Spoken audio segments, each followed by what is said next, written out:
सुनाई दे रहा है? ये वाला चल रहा है?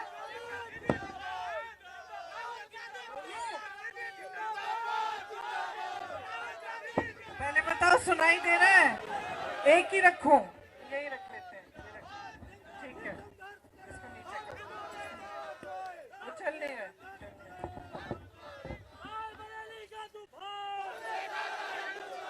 सबसे पहले तो मंच पर बैठे सभी हमारे जो साथी हैं उनका मैं इधर इस कार्यकर्ताओं की सभा में स्वागत करती हूं। खासतौर से किशोरी लाल शर्मा जी जो आज अमेठी के उम्मीदवार के रूप में मंच पर आसीन है। मुझे खास खुशी है इस बात की, और जैसे उन्होंने कहा मैंने उनसे यही बात की, सच बोला इन्होंने, मैंने यही बात की कि आपने इनसे चुनाव का संचालन मैंने सीखा। जब मैं पहली बार यहाँ 99 में आई थी अमेठी में माताजी का चुनाव लड़ने, उस समय मेरी माताजी शायद एक दिन के लिए अमेठी आई, 5 मीटिंग की, हर विधानसभा में 1 मीटिंग, और बाकी समय किशोरी जी और मैंने उनके चुनाव का संचालन किया और पूरा प्रचार किया। उस समय मैंने किशोरी जी से सब कुछ सीखा, कार्यकर्ताओं के बारे में, किस तरह से चुनाव को संचालित करते हैं, कैसे चुनाव लड़ा जाता है, सारा उस समय सीखा। तो अब जब हमारी बात हो रही थी तो सही है, कह रहे थे कि आप ही लड़ लीजिए ना, तो मैंने कहा देखिए आपने बहुत चुनाव लड़ाए हैं, इस बार मैं आपको चुनाव लड़ाऊंगी और आप चुनाव जीतेंगे। तो मैं यहाँ आई हूँ अपने बड़े भाई का चुनाव लड़वाने के लिए और अपने साथी किशोरी जी का चुनाव भी लड़वाने के लिए। अब आप हमारे प्यारे कार्यकर्ता हैं, मेरी बहनें बैठी हैं, आपकी तो उम्र वही लग रही है जो 20 साल पहले लगती थी लक्ष्मी जी। सब पहचाने हुए चेहरे हैं, आप परिवार के सदस्य हैं। हम सब साथ अलग अलग परिस्थितियों में लड़े हैं, और अगर हम में एक खासियत है हम सब में, तो वो ये है कि हिम्मत है हम में लड़ने की। मैं आपके बारे में ये जानती हूँ क्योंकि हमने चुनाव के समय क्या क्या देखा, किस तरह की लड़ाइयाँ। मुझे याद है एक समय एक बूथ था जहाँ कोई खड़ा भी नहीं होना चाह रहा था पोलिंग बूथ में। उस समय किशोरी जी अपने कुछ साथी लाए थे कि आप खड़े हो जाओ यहाँ पे, बहुत खतरनाक सी परिस्थितियाँ बनी हुई थी वहाँ। और मुझे याद है कि मुझे फोन आया 4:30 बजे कि दीदी आप आ जाओ लेने के लिए, नहीं तो यहाँ पे तो बुरा होने वाला है। तो उस जमाने से लेकर जब बिल्कुल मुश्किल परिस्थितियों में हम एक साथ इकट्ठे होकर दिन रात हमने काम किया और हम लड़े, ये बात हमने साबित की कि यहाँ का जो कार्यकर्ता है, अमेठी का जो कार्यकर्ता है, मुश्किल से मुश्किल परिस्थितियों में खड़ा रहता है, दृढ़ रहता है, मजबूत रहता है और कभी हिम्मत नहीं हारता। क्यों? ये गहरी बात है, आपको गहराई से समझना पड़ेगा कि ये क्षेत्र क्या है और इसका इस देश में महत्व क्या है, इस देश के इतिहास में महत्व क्या है। किशोरी जी ने जिक्र किया किसान आंदोलन का। कौन सा किसान आंदोलन? जो मोतीलाल नेहरू जी और जवाहरलाल नेहरू जी के समय था, ब्रिटिश साम्राज्य के समय। पहली बार जब मोतीलाल नेहरू जी और जवाहरलाल नेहरू जी गिरफ्तार हुए तो यहीं रायबरेली में हुए। जब वो किसानों के आंदोलन में शामिल हुए तो ब्रिटिश साम्राज्य ने उनको गिरफ्तार किया। तब से लेकर आज तक जितनी भी लड़ाई हुई है चुनाव के समय रायबरेली में, वो हमेशा एक तरफ लोकतंत्र, एक तरफ सत्य, एक तरफ सच्चाई और दूसरी तरफ हमेशा किसी न किसी तरह का आतंक और एक ऐसी राजनीति जो जनता को सर्वोपरि नहीं रखती थी। और हमेशा इस लड़ाई में आप खड़े हुए हैं लोकतंत्र के लिए, आपने जिताया है सच्चाई को, सत्य को, और लोकतंत्र के जो मूल हैं, जो असूल हैं, उन्हीं को आपने जिताया है। कभी कभी आपको लगा कि आप नाराज हुए शायद, तब भी आपने सही रास्ता दिखाया। इंदिरा जी जब हारी रायबरेली से तो नाराज नहीं हुई आपसे, उस हार से वो सीखी, उस हार से उनके मन में ये भावना आई कि हाँ, जनता मुझसे नाराज है, मैंने कुछ गलत हो सकता है किया है, और फिर उस पर मंथन करके उन्होंने एक दूसरा रास्ता, अलग रास्ता पकड़ा और अगली बार चुनाव जीती। तो ये आपकी जो भूमिका रही है, रायबरेली की जनता की भूमिका, वो यही भूमिका रही है कि आपने इस देश के लोकतंत्र का प्रतीक यहाँ पे रायबरेली में पूरे देश को दिखाया है। तो आज हम कहाँ खड़े हैं? आज देश की परिस्थितियां जो हैं कई स्तरों पे उनसे अलग नहीं है जो उस समय ब्रिटिश साम्राज्य की ने परिस्थितियां बनाई थी। क्यों? क्योंकि आज देश का जो गरीब है, देश का जो किसान है, उसको एकदम नकारा जा रहा है। जितनी भी नीतियां 10 सालों में नरेंद्र मोदी जी की सरकार में बन रही हैं, वो किसी गरीब के बारे में सोचते हुए या उसकी समस्याओं को सुलझाने के लिए नहीं बन रही हैं, वो बड़े बड़े खरबपतियों के लिए बन रही हैं। और आज ये सच्चाई है कि देश का किसान पिस रहा है, मेहनत करता है, पसीना बहाता है, धरती को सींचता है अपने पसीने से, लेकिन उसकी मेहनत की कमाई उसके लिए पूरी नहीं हो रही है। आज आप जॉब करते हैं या कहीं पे आपकी नौकरी मजदूरी लग जाती है किसी गरीब की, तो जितना भी कोशिश करे, जितनी भी मेहनत करे, काफी कमा नहीं पा रहा है कि उसका जीवन सुविधापूर्ण और अच्छी तरह से बीते। चाहे बच्चों की शिक्षा हो, चाहे आगे जाके रोजगार ढूंढना हो, कुछ भी हो, आगे बड़ी बड़ी समस्याएं हैं और सब इन समस्याओं का सामना कर रहे हैं, लेकिन सरकार का कोई समर्थन नहीं आ रहा है। सरकार की नीति यह है कि लो 5 किलो का राशन ले लो और हम आपको बड़े बड़े इवेंट दिखाएंगे, हम आपको बताएंगे कि सब अर्थव्यवस्था कितनी मजबूत हो रही है, ये आपको बताएंगे। आपके जीवन में ये सच्चाई नहीं दिख रही है। जितने भी ऐसे संस्थान थे जो लोकतंत्र को मजबूत बनाते थे, उन सब को कमजोर किया हुआ है नरेंद्र मोदी जी की सरकार ने। चाहे आप मीडिया को लें, चाहे आप कोर्ट्स को लें, न्यायपालिकाओं को लें, सबको पूरी कोशिश रही है कि इनको कमजोर किया जाए। चाहे आप संसद को लें, ये पूरी कोशिश रही है कि संसद की मजबूती भी कम की जाए, क्योंकि इनकी ये नीति है और इनकी ये इच्छा है कि जनता के जो अधिकार हैं वो कमजोर रहे और इनकी जो सत्ता है वो बढ़ते जाए। ये एकदम हमारे लोकतंत्र के जो असूल हैं उसके विपरीत है।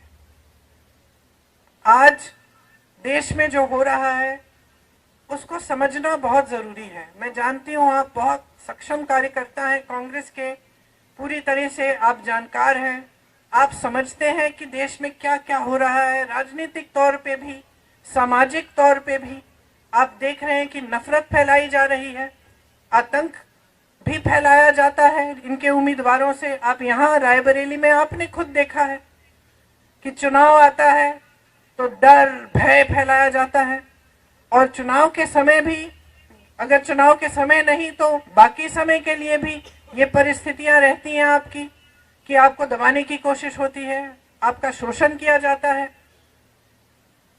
तो ये वो राजनीति नहीं थी जिसकी नींव महात्मा गांधी जी ने डाली। महात्मा गांधी जी ने, पंडित जवाहरलाल नेहरू ने जो आंदोलन किया वो इसलिए किया था ताकि जनता के अधिकार मजबूत हो। शायद वो सोच भी नहीं सकते थे कि एक दिन एक ऐसी सरकार आएगी इस देश में जो उन्हीं को देशद्रोही कह के ये कहेगी कि अगर हमें 400 सीट दे दो हम संविधान को बदल डालेंगे। वो सोच भी नहीं सकते थे शायद कि ऐसी स्थिति देश में कभी आएगी कि देश के प्रधानमंत्री जो भाषा इस्तेमाल कर रहे हैं या जिस तरह की बातें कर रहे हैं चुनाव के समय, वो अपने पद का स्तर इतना गिरा देंगे कि अपने पद की गरिमा के बारे में सोचेंगे ही नहीं, कि अपने पद की अहमियत के बारे में का आदर भी नहीं करेंगे। और शायद वो ये सोच भी नहीं सकते थे कि एक ऐसा दिन आएगा जब हमारी जनता को कमजोर करने की कोशिश सरकार करेगी। हमारे देश की, हमारे धर्म की परंपरा रही है, किसी भी गुरु की सीख आप देख लीजिए, पूरे हिंदू धर्म में, कल्याण सिंह जी, सिख धर्म में भी, सब धर्मों में जो भी परंपरा रही है, जो भी हमें सिखाया गया है, वह यही सिखाया गया है कि सेवा का धर्म होना चाहिए, सत्य के पथ पे चलना चाहिए, और देश में जनता जो है, जो गरीब है, जो किसान है, जिसके पास कम है, जो कमजोर है, वही सर्वोपरि होना चाहिए। यही हमारी राजनीति का हमेशा आधार रहा है। आप यहाँ सोनिया जी के संसदीय क्षेत्र के कार्यकर्ता हैं, आप जानते हैं कि हमने हमेशा किन असूलों को आगे रखा है, किस तरह से हमने काम करने की कोशिश की है। हमने विकास को सर्वोपरि रखा। यहाँ किशोरी जी ने आपको बताया, लेकिन बताने की जरूरत नहीं है, आप जानते हैं, चाहे एम्स हो, चाहे कुछ भी हो, चाहे आईटीआई हो, चाहे कुछ, पूरे अमेठी में जितना विकास एक समय में किया गया था, जब क्षमता थी, सरकारें थी, तो पूरा विकास हमने कराया, और इसमें हम कभी पीछे नहीं हटे। मैं हमेशा मिसाल देती हूँ कि मैं अपने पिताजी के साथ अमेठी आती थी, और उसी तरह से आप जानते हैं कि माताजी के साथ कई बार रायबरेली आई। गांव में हम जाते हैं, जनता डांट देती है, कोई कह देता है कि भाई सड़क नहीं बनाई, हमने आपको नल के बारे में पूछा था, 6 महीने हो गए, साल भर हो गया, आपने अभी तक नल नहीं लगवाया। ये एक आपका अधिकार रहता है। यही हमारी राजनीति रही है कि आपका अधिकार है, आप डांटो, आप नाराज हो, आप सवाल उठाओ, आप लड़ो हमसे। कितनी बार आपने डांटा है मुझे, एक आध बार मैंने भी डांट दिया, उसके लिए माफी मांग ली मैं। तो ये हमारी राजनीति यही रही है कि अधिकार आपका है, सत्ता देने वाले आप हैं।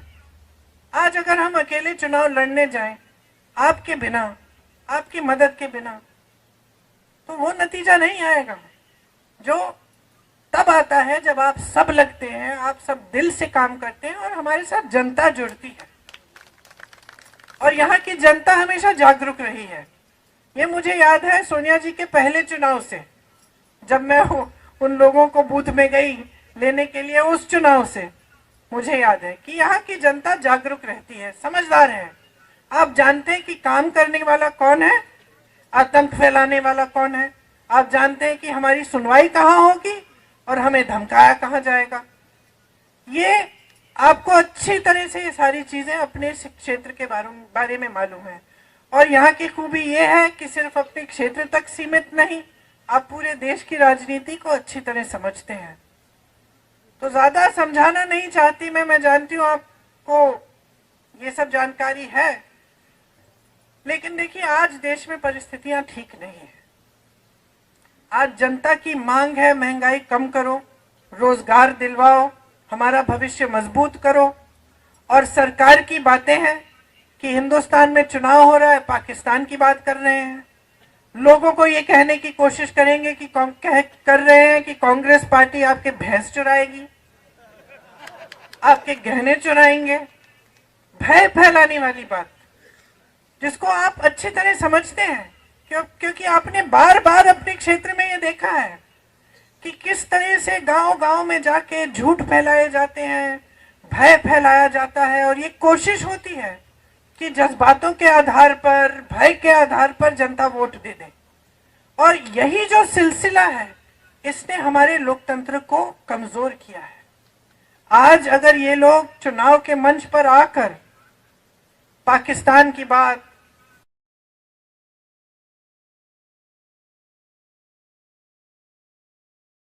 पर आंच आने वाली है, या आपको घबराने की जरूरत है, तो आप समझते हैं कि ये इसलिए कर रहे हैं क्योंकि इससे आपके जज्बात उभरेंगे और इनको वोट मिलेंगे। और एक बार इनको वोट मिल जाता है, इनको सत्ता मिल जाती है, तो आपने खुद अनुभव किया है कि 10 सालों में आपके लिए क्या नहीं किया है, क्या किया है इन्होंने। जो जो प्रोजेक्ट ये दिखा रहे हैं अपने इश्तिहारों में, ज्यादातर वो प्रोजेक्ट कांग्रेस के जमाने में पास हुए, तब शुरू हुए, अब जाके बन रहे हैं। परिवारवाद की बात करते हैं, जितने भी लोग ये कहते थे कि परिवारवाद परिवारवाद, अब इनकी पार्टी में देखिए तमाम बेटे बेटियां चाची चाचियां सब इनकी पार्टी में इकट्ठे हो रहे हैं। फिर परिवारवाद की बात कहां गई? भ्रष्टाचार की बात करते हैं। सबसे बड़ा भ्रष्टाचार का तो स्कीम इन्होंने निकाला है, इलेक्टोरल बॉन्ड का स्कीम। इन्होंने तो इसको एक स्कीम बना दी, स्कीम बना दी कि जो भी चंदा देगा भाजपा को उसका नाम गुप्त रहेगा। जब नाम बाहर आए तो इनकी बदौलत बाहर नहीं आए। बाहर आए इसलिए क्योंकि सुप्रीम कोर्ट में केस लगा और न्यायाधीशों ने बोला कि बाहर निकालो लिस्ट, अब सूची देखिए। और ये सब बातें आपको समझानी चाहिए लोगों को, किस किस से चंदा लिया है। जिसने गुजरात में वो पुल बनाया, जो पुल गिर गया, जिसमें सैकड़ों लोगों की जिंदगी गई, उस पुल बनाने वाली कंपनी से चंदा लिया। वैक्सीन बनाने वाली कंपनी से 52 करोड़ रुपए चंदा लिया। जिसको धमकाया था, जिसपे छापे लगाए थे, उनसे चंदा लिया, छापे बंद। जिसपे केस लगाए थे, चंदा लिया, केस बंद या ठंडे बस्ते में। और इसका नतीजा क्या हुआ कि भाजपा दुनिया की सबसे अमीर पार्टी बन गई, दुनिया की सबसे अमीर पार्टी है। वो आपकी भावनाएं कैसे समझ पाएंगे? आपने हमेशा जो काम किया है एक भी पैसा लेने के बिना किया है। आपको वेतन नहीं मिलता, आप कांग्रेस के कार्यकर्ता हो, आप जन सेवा करते हो, सेवा की भावना से करते हो। उन्होंने दुनिया भर का चंदा इकट्ठा करके अपनी पार्टी को दुनिया की सबसे अमीर पार्टी बना दी। और वो कहते हैं कि कांग्रेस पार्टी भ्रष्ट है, कांग्रेस के खाते बंद कर देते हैं चुनाव के समय, 2-2 सीएम को जेल में डाल देते हैं चुनाव के समय। ये सब क्यों कर रहे हैं? सिर्फ सत्ता में रहने के लिए। इनकी बड़े बड़े खरबपतियों के साथ सांठगांठ है। 16 लाख करोड़ रुपए उनको माफ किए हैं। जो हमारा किसान 10,000 रुपए के लिए, 50,000 रुपए के लिए आत्महत्या कर रहा है क्योंकि वो कर्ज चुका नहीं पा रहा है, अपनी बेटी की शादी करा नहीं पा रहा है, उसके लिए एक पैसा माफ नहीं। आज ये है परिस्थिति और सच्चाई इस सरकार की। आप टीवी चलाएंगे तो आपको ये सच्चाई नहीं दिखेगी।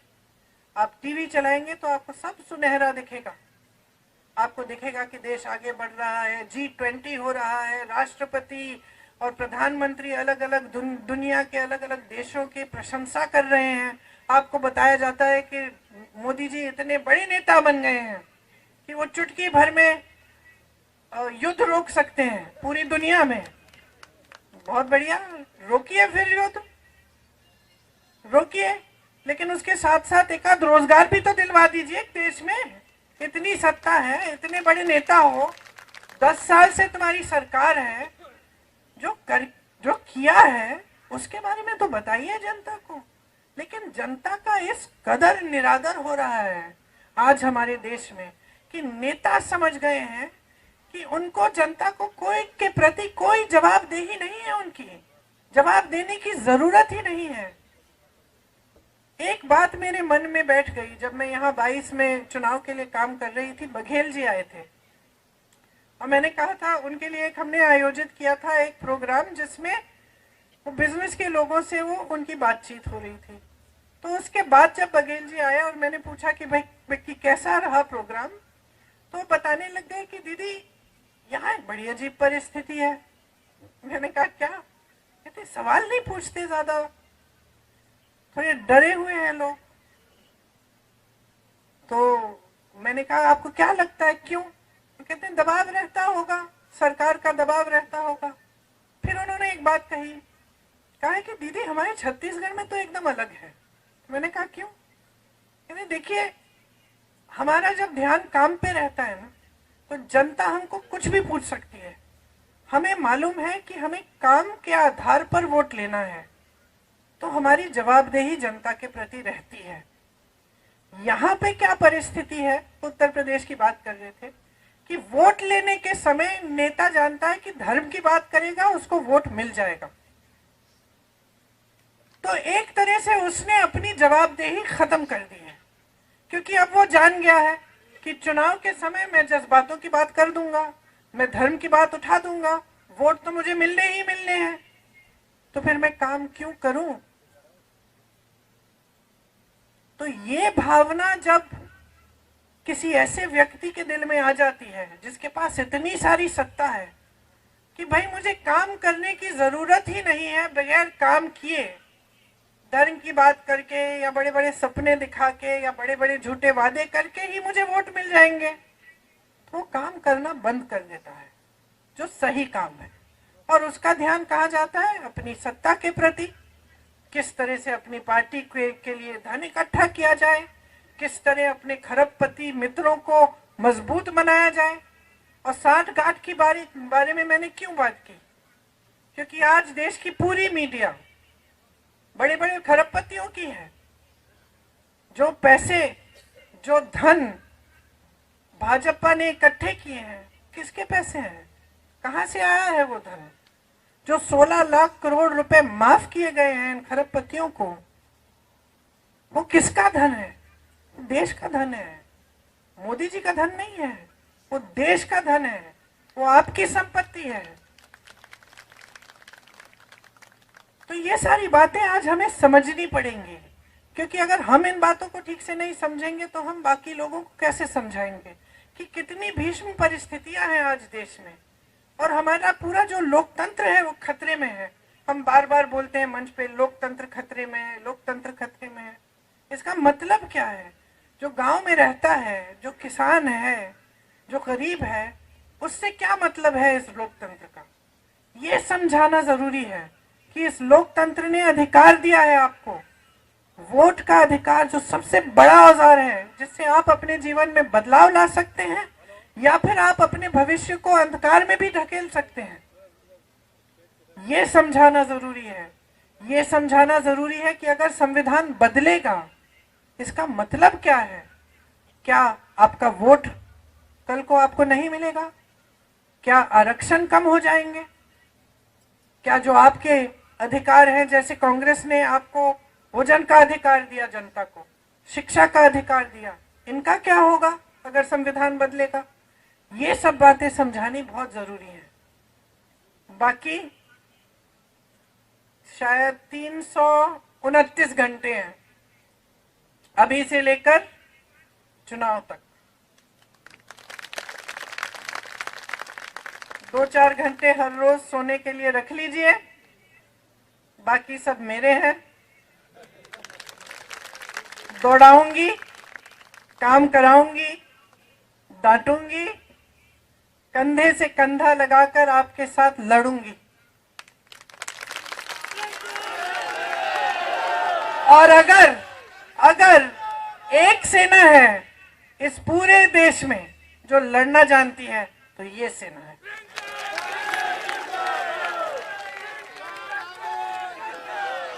अगर किसी के दिल में भय है तो अभी पीछे हट जाए, इसके बाद में मैं पीछे नहीं हटने दूंगी। हमें लड़ना है, एक साथ लड़ना है, और दोनों अमेठी और रायबरेली में चुनाव जिताना है। ये राहुल भैया का चुनाव है, ये राहुल भैया का चुनाव है। हम सब के लिए एक निजी बात है, हमारे सम्मान की बात है, लेकिन इससे बहुत बड़ा चुनाव भी है। आज जो रायबरेली और अमेठी से संदेश जाएगा, वो इस देश के लोकतंत्र को बचाने का संदेश जाएगा। ये वो किला है जो भाजपा गिरा नहीं पाई पिछले चुनाव में। ये वो किला है जिसकी रक्षा आपने की, यहां से हमेशा इस देश को सही संदेश ही जाता है। जब ये संदेश हमारे पक्ष में नहीं गया, मैंने बात की इसके बारे में, इंदिरा जी के बारे में, तब भी आप जागरूक थे, आज भी आप जागरूक हैं। यहां से जो आप संदेश पूरे देश में भेजेंगे, उसकी चर्चा पूरी दुनिया में होगी।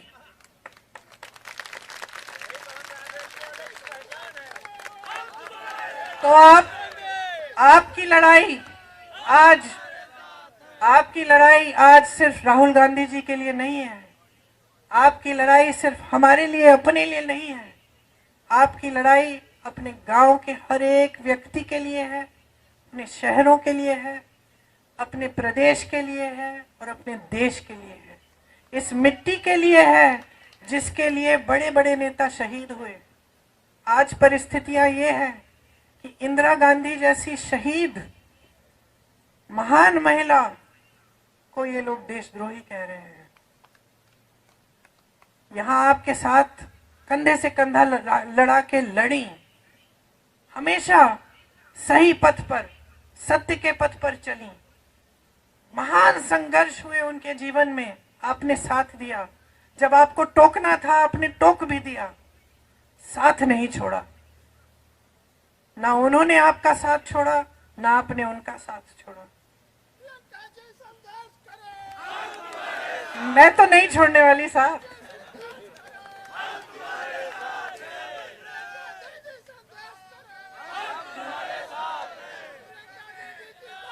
मुझे तो आप बहुत दिनों से जानते हो। अब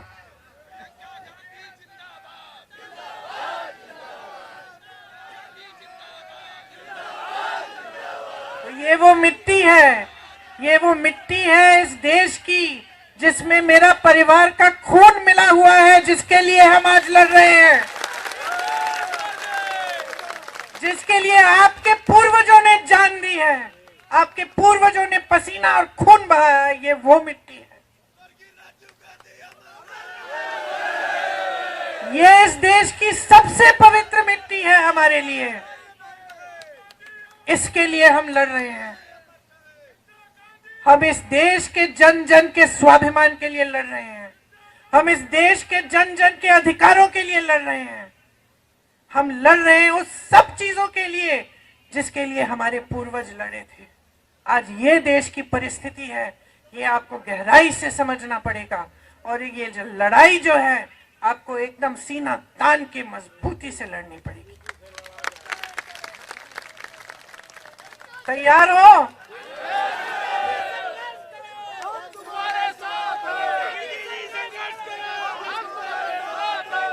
तो अब मैं यहां से हिलने नहीं वाली हूं जब तक 18 तारीख को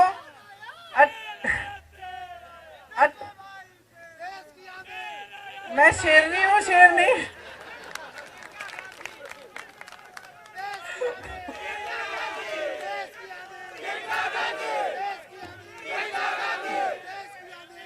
देखिए, 18 तारीख को 5 बजे चुनाव आयोग मुझे कहेंगे कि आप चली जाओ।